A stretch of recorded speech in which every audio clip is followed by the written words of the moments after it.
A cop sneers at a black teen's battered sneakers, not knowing his father is about to step out of the store and turn a routine stop into a moment that will shake the entire town. It was a crisp Saturday afternoon in suburban Ohio, the kind where leaves danced lazily across pavement and families strolled with reusable grocery bags in hand. The parking lot outside Dorsey's Market was busy but peaceful, filled with the hum of idling engines and cartwheels clicking over uneven pavement.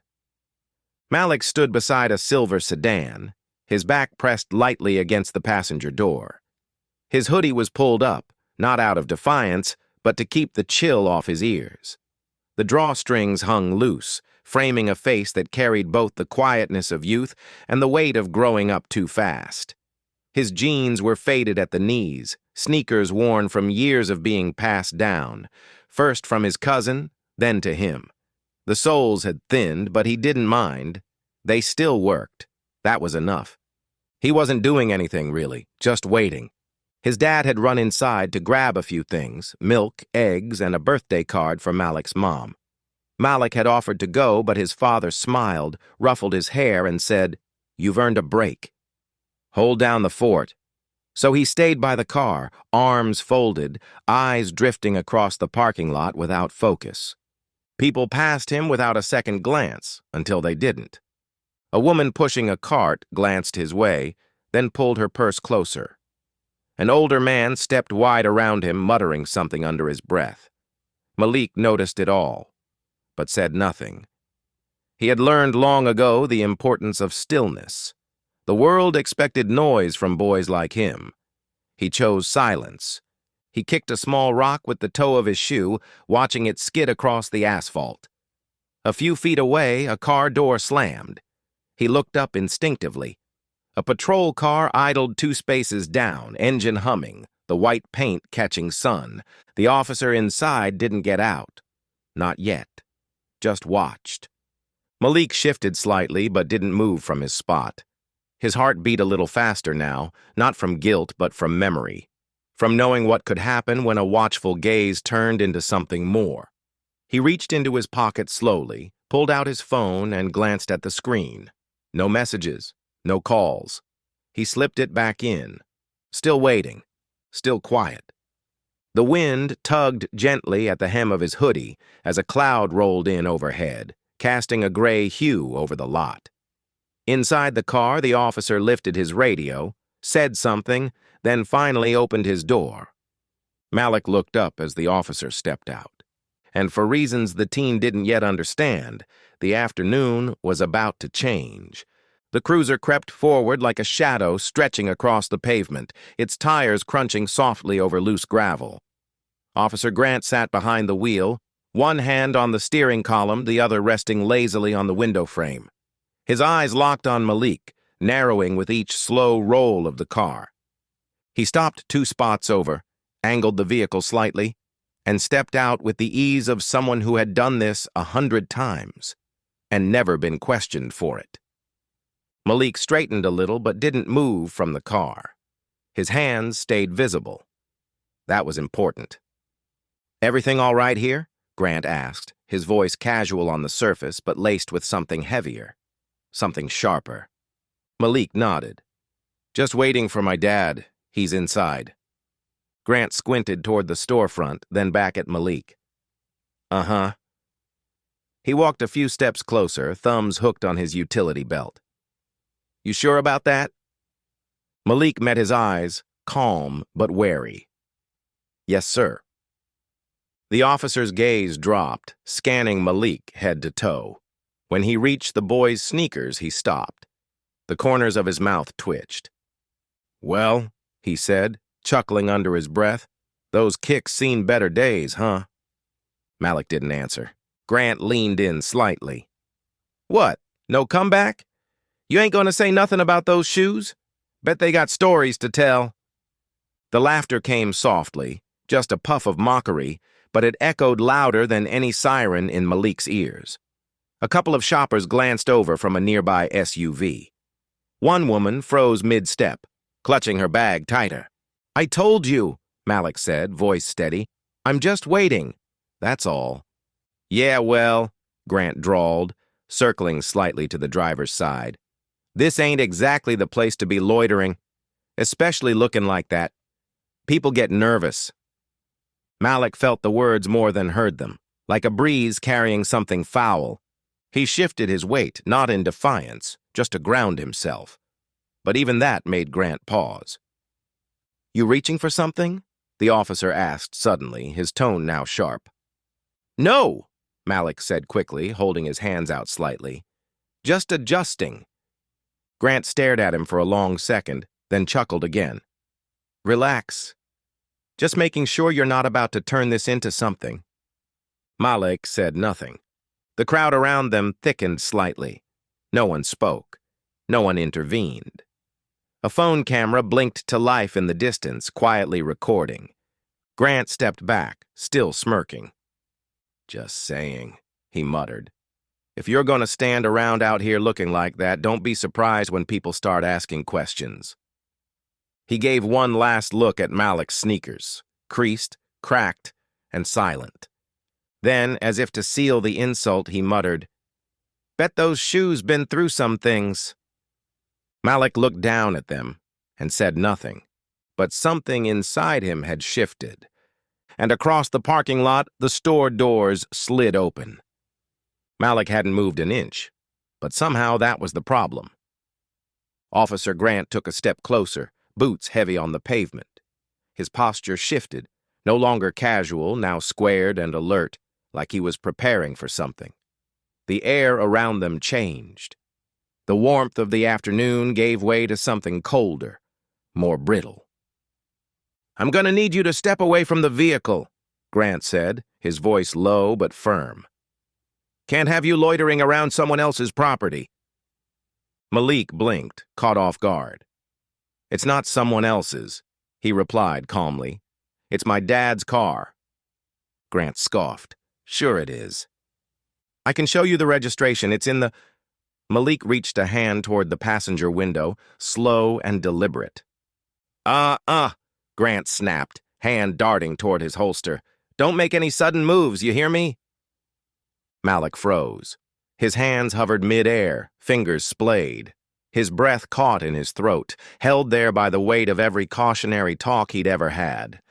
The ones about staying still, speaking clearly, surviving. I wasn't reaching for anything, Malik said quietly. Just trying to show you proof. Grant's eyes were locked on him, his fingers brushing the edge of the gun like it was a reflex, like muscle memory shaped by too many assumptions. A few feet away, a woman stopped beside her car, fumbling with her keys. She stared uncertain. A man near the store entrance paused, phone in hand. Recording. Grant noticed but didn't care. Kids like you, he said, shaking his head. Always got a story. Always got an excuse. The words hit harder than a shove. They weren't just meant for Malik. They were meant to reduce him. Strip him down to a stereotype. Just another face. Just another problem. I'm not trying to cause trouble, Malik said, barely above a whisper. I'm just waiting. Grant laughed, loud and forced like he wanted an audience. Right. Just waiting. In a car that just so happens to be your dad's, wearing shoes that have been through more drama than a daytime soap. He smirked, turning slightly to the small group now forming nearby. A couple phones were out now. One woman whispered to her partner. A teenage girl held her breath. Malik stood still, his eyes locked on the pavement. He wanted to disappear, but he also knew he couldn't run. Not from this, not with all those eyes watching. And just then, like an answer to an unspoken prayer, the automatic doors of the grocery store slid open, and his father stepped out. Is there a problem here, officer?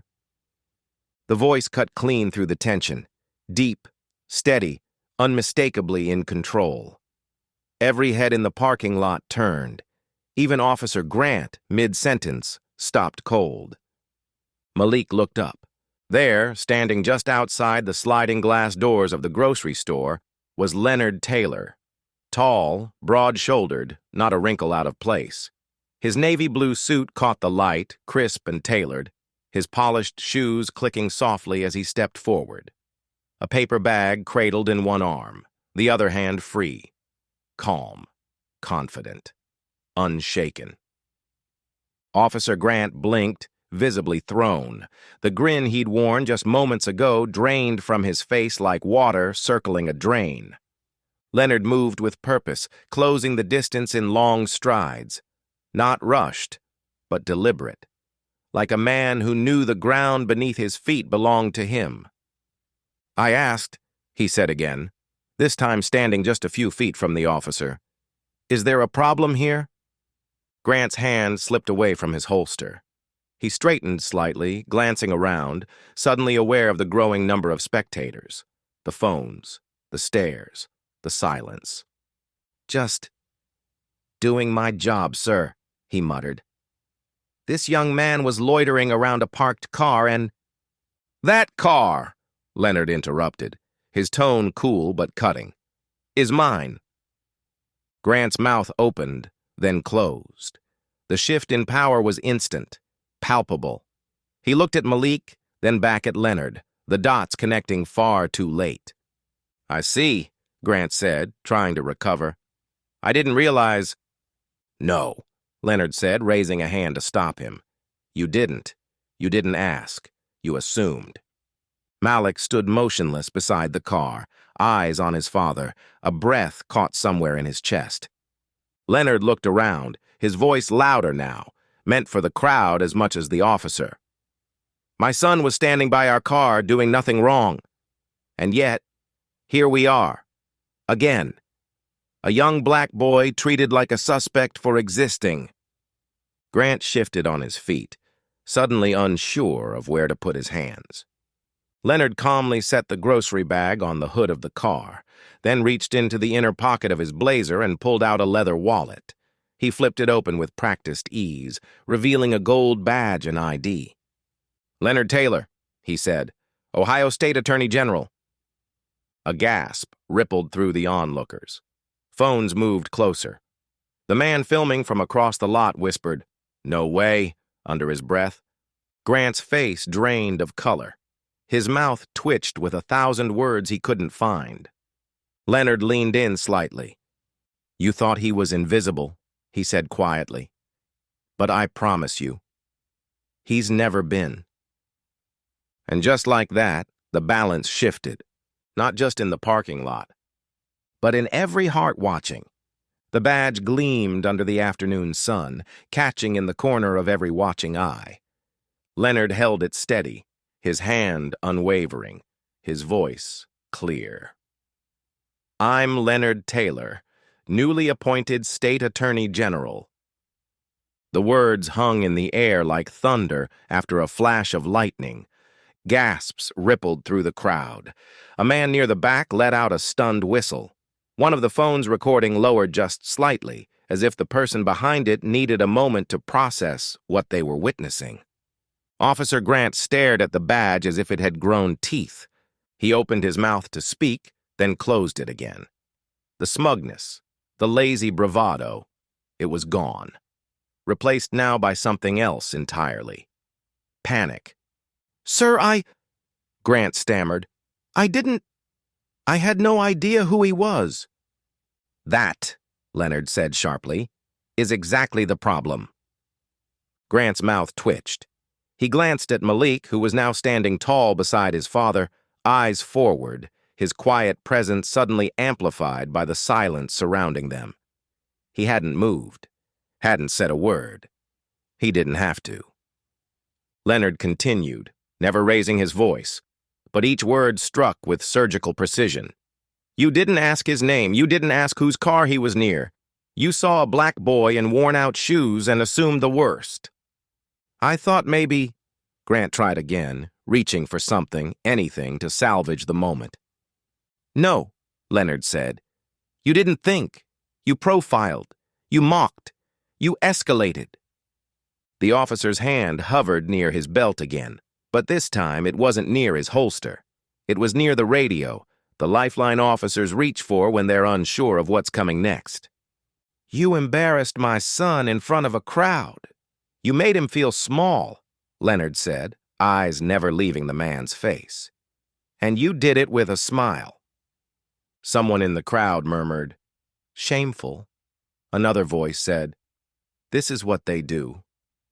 Grant's face was flushed now, blotchy and pale around the edges. He looked like a man trying to disappear into the concrete. "I'm not here to make a scene," Leonard said. "But let me be very clear. I will not let this moment pass like so many others." He looked around, meeting the eyes of those watching.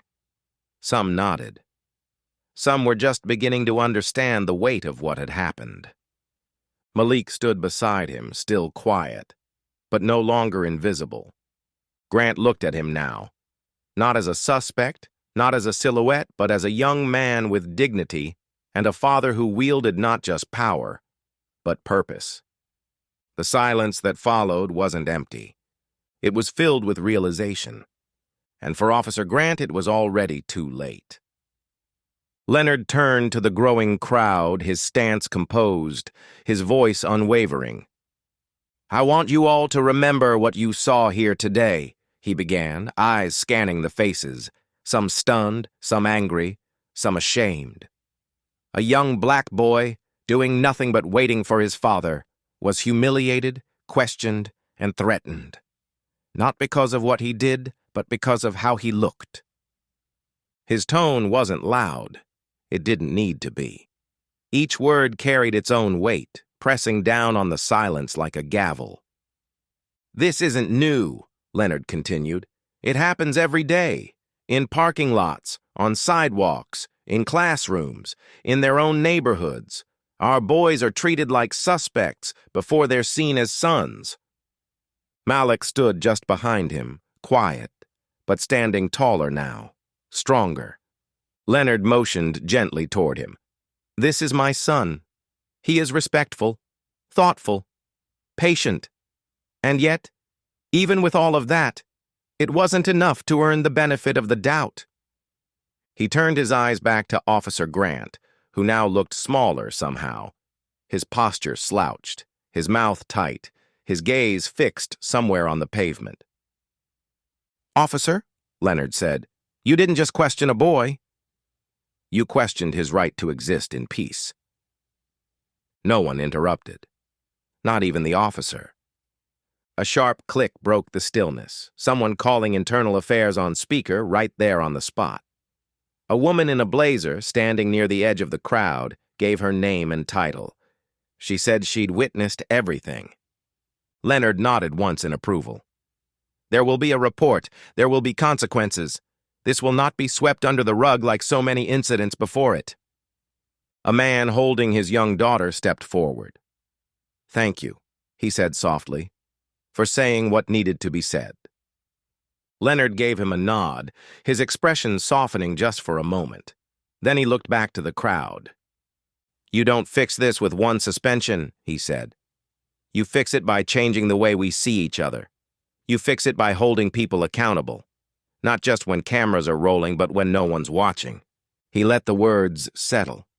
Grant shifted again, but didn't speak. He couldn't. "You fix it," Leonard said finally, "by teaching our sons they are not problems to be managed, but lives to be respected." A quiet murmur of agreement rippled through the bystanders. Heads nodded, eyes welled, phones stopped recording. Malik stepped closer to his father, not needing to say a word. Leonard placed a hand on his son's shoulder. Firm, reassuring. Justice had not been fully served. Not yet. But for once, it had spoken. The video hit the internet like a spark in dry grass.